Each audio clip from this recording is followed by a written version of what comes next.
Angela, এই বিগত 10টা দিন পানীৰ মাজত কেনেধৰণে শিৱসাগৰবাসী, চৰাইদেউবাসী, যোৰহাটবাসী ককবকাই আছে সেই দৃশ্যবোৰ দেখুৱাইছোঁ। চাৰিওফালে আমি যিফালেই যাওঁ কেৱল পানী আৰু পানী। এতিয়া সেই দৃশ্যবোৰ আমি আমাৰ সতীৰ্থ ৰূপম বৰবৰা, প্ৰিয়ংকা সেনাপতি, মিতুপৰ্ণ গগৈ, অংশুমান দত্ত, বিমল ভূষণ মহন্ত সকলোৱে দেখুৱাই আছে যে মানুহ ঘৰলৈ ঘূৰি গৈছে, কাৰোবাৰ ঘৰত একাঠু পৰ্যন্ত পলস হৈছে, কাৰোবাৰ ঘৰৰ ভিতৰত মৃতদেহ, কাৰোবাৰ ঘৰৰ ভিতৰত এই গৰু ছাগলীৰ মৃতদেহ, সকলোবোৰ তাত আছে। এতিয়া তেনেকুৱা এটা পৰিৱেশৰ মাজত আছে, কিন্তু এতিয়াও শিৱসাগৰ জিলাৰ বেতবাৰী, নিমাইজান, দৰিকাপাৰ এই অঞ্চলসমূহৰ পানী ওলাই যোৱা নাই। পৰিৱেশটো দেখুৱাইছোঁ। 37 নম্বৰ ৰাষ্ট্ৰীয় ঘাইপথৰ ওপৰত মই আছোঁ। কিয় পানী ওলাই যোৱা নাই আজি মই কাৰণখিনি অকণমান দেখুৱাম। ফটো সাংবাদিক শশাংকই দেখুৱাব যে যিফালে অত্যন্ত বেছিকৈ যথেষ্ট সৰহকৈ পানী অতি ভয়াৱহভাৱে বাগৰিছিল ৰাষ্ট্ৰীয় ঘাইপথৰ ওপৰত, সেয়া আছিল দৰিকাপাৰৰ পৰা বেতবাৰী আলিমূৰ।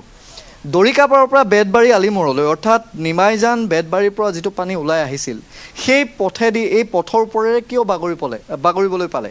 ইয়াৰ মূল কাৰণটো হৈছে যে ইয়াত যিকেইটা ৰাষ্ট্ৰীয় এই 4 লেনযুক্ত ৰাষ্ট্ৰীয় ঘাইপথৰ নিৰ্মাণকাৰী সংস্থা, এই নিৰ্মাণকাৰী সংস্থাকেইটাই অবিজ্ঞানসন্মতভাৱে এই পথবোৰ নিৰ্মাণ কৰিলে।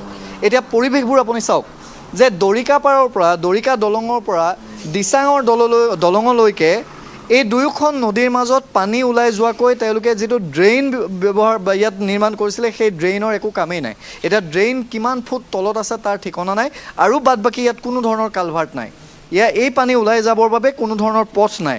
সেইবাবে এই যিটো মাজৰ অংশ, দুয়োটা পথৰ, সেইফালে 2 লেন, এইফালে 2 লেন, আৰু ইয়াত যিটো মাজৰ অংশ, সেই মাজৰ অংশটোত ইয়াত মানুহ থাকিব নোৱাৰা অৱস্থা এটাৰ সৃষ্টি হ'ল।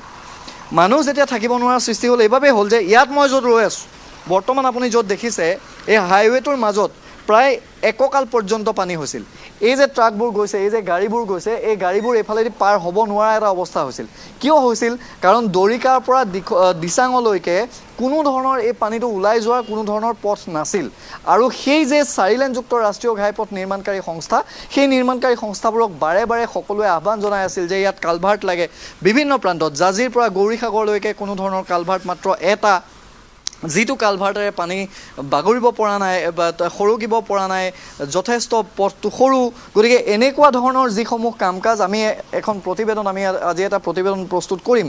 আৰু এই পানীটো ওলাই যাব পৰা নাই কাৰণেই যেতিয়া ৰাস্তাৰ ওপৰেৰে বাগৰি যোৱাৰ পিছত এই পানীটো এতিয়া এইফালে, অৰ্থাৎ আখৈফুটীয়াৰ পাৰে, বেতবাৰীৰ ইটো পাৰে, এতিয়াও পানী ইয়াত জমা হৈ আছে। এই পানী এতিয়া ওলাই যোৱাৰ কোনো ধৰণৰ পথ নাই।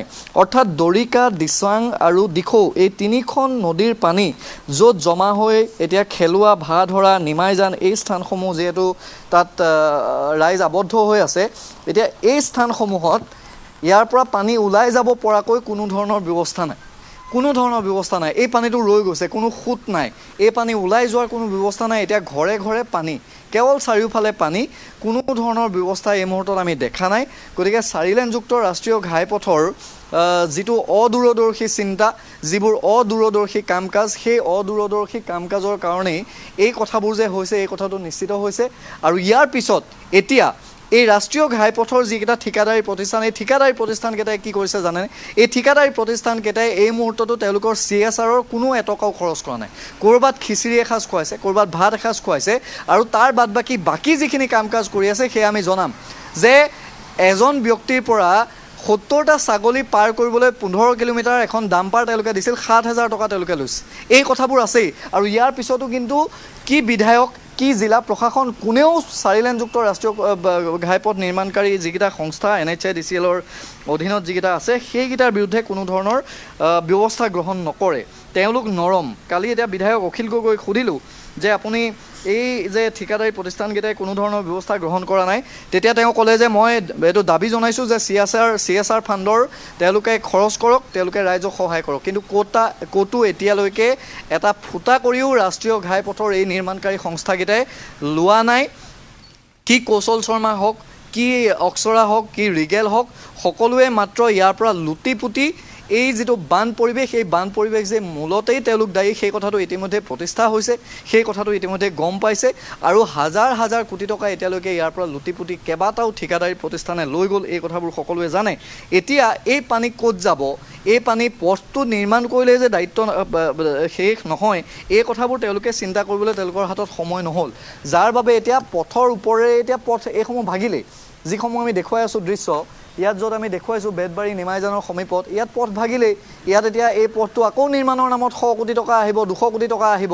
গতিকে এনেকৈ এই গোটেই বস্তু, এই গোটেই বিষয়বোৰ তেওঁলোকে কোনো ধৰণৰ বিজ্ঞানসন্মতভাৱে চিন্তা নকৰি কেৱল নিৰ্মাণ কৰিব লাগে বাবে নিৰ্মাণ কৰিলে, আৰু যাৰ পৰিণতিত এতিয়া শিৱসাগৰ, বেতবাৰী, নিমাইজান, দৰিকাপাৰ, আখৈফুটীয়া পৰ্যন্ত, পলসনি পৰ্যন্ত এই যিটো পানী, এই পানী এতিয়া ওলাই যাব পৰা নাই। আৰু বিশেষকৈ বেতবাৰী, নিমাইজান, দৰিকাপাৰ, ভাধৰা, নিগম, ভাধৰা বা বেতবাৰীৰ বিভিন্ন ভিতৰুৱা গাঁও, নিমাইজানৰ ভিতৰুৱা যিসমূহ গাঁও, সেই গাঁওসমূহত এতিয়ালৈকে পানী ওলাই যোৱা নাই আৰু কিমান দিন প্ৰয়োজন হ'ব। আমি ধন্যবাদ জনাইছোঁ আপোনাক সবিশেষ কথাখিনি জনোৱাৰ বাবে।